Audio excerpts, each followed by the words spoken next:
சென்னை வேளச்சேரியில் பறக்கும் ரயில் பாலம் சரிந்து விழுந்த நிலையில் 3 மாதங்களாக போக்குவரத்து நெரிசல் ஏற்பட்டுள்ளது. விவரங்களுடன் நம்முடைய சிறப்பு செய்தியாளர் வேல்முருகன்.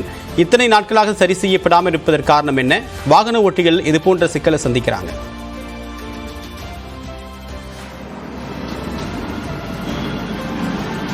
தேவப்பிரியன், குறிப்பாக தில்லை கங்கா நகர் பகுதியில் இருக்கக்கூடிய இந்த வேளச்சேரி ரயில் பாலம் அப்படிங்கிறது பறக்கும் ரயில் பாலம் கிட்டத்தட்ட 3 மாதங்களாக இடிந்த நிலையிலே காணப்படுகிறது. குறிப்பாக நீங்க பார்க்கக்கூடிய அந்த பாலத்தினுடைய பின்பகுதி, குறிப்பாக அந்த பெரிய பாலம் சரிந்து கிட்டத்தட்ட ஜனவரி மாதம் 19ஆம் தேதி இந்த நிகழ்வானது நடைபெற்றது. அதிர்ஷ்டவசமாக உயிரிழப்புகள் எதுவும் இல்லாவிட்டாலும் கூட தொடர்ச்சியாக இங்கே இந்த போக்குவரத்து மாற்றங்கள் செய்யப்பட்டிருக்கிறது. குறிப்பாக அந்த பாலத்தை முழுமையாக தகர்க்கக்கூடிய பணிகளில் ரயில்வே நிர்வாகம் ஈடுபட்டிருக்கிறது. நாம பார்த்த அந்த பாலம் முழுமையாக தற்போது உடைக்கப்பட்டு சில்லி சில்லியாக அந்த பாலத்தை அகற்றக்கூடிய பணிகள் நடக்கிறது. ஆனால் 3 மாத காலம் ஆகியக்கூடிய தற்போது இந்த போக்குவரத்தில் மாற்றம் இன்னும் செய்யப்படாத நிலையில தொடர்ச்சியாக இந்த மற்றொரு பாதையில 2 வழி பாதைகளாக ஒரே ஒரு பாதை மாற்றப்பட்டிருப்பதனால தொடர்ச்சியாக இந்த வாகனங்கள் திரும்பி செல்லக்கூடிய ஒரு சூழலை பார்த்து கொண்டிருக்கிறோம்.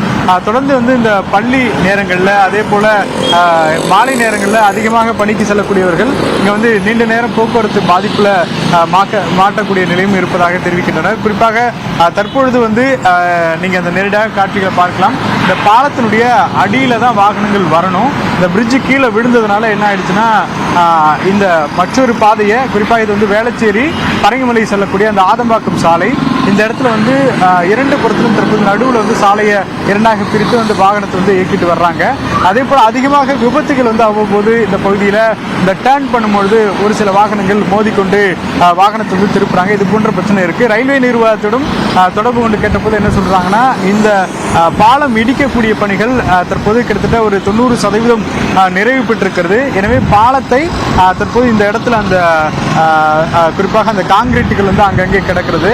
அதை இங்க முழுமையாக அகற்றிய பிறகு புதிய அந்த இணைப்பு பாலத்தை இந்த இடத்துல கொண்டு வருவதற்கான அந்த ஏற்பாடுகள் செய்து கொண்டிருப்பதாக சொல்றாங்க. அடுத்த ஓரிரு மாதங்களில் இந்த பணிகள் முழுமையாக நிறைவு பெற்று குறிப்பாக இந்த வேளச்சேரியிலிருந்து பரங்கிமலை செல்லக்கூடிய அந்த பறக்கும் ரயில் திட்டத்திற்கான அந்த பணிகளே நிறைவு பெறும் தற்போது ரயில்வே அதிகாரிகள் தெரிவித்திருக்கிறார்கள். அந்த வகையில் போக்குவரத்து பிரச்சனைகள் அதிகமாக இருக்கக்கூடிய இந்த பிரதான பகுதிகளில் விரைவில் இதை முடிக்க வேண்டும் என்பது இங்க இருக்கக்கூடிய வாகன ஓட்டிகளுடைய கோரிக்கையாக இருக்கிறது. தில்லை கங்கா நகர் பகுதியில் சரிந்து விழுந்த மேம்பாலத்தை 3 மாதங்களாக இன்னும் அப்புறப்படுத்தப்படவில்லை. தொடர்பான கள தகவலை கொடுத்தீங்க வேல்முருகன். உங்களுடைய தகவலுக்கு நன்றி.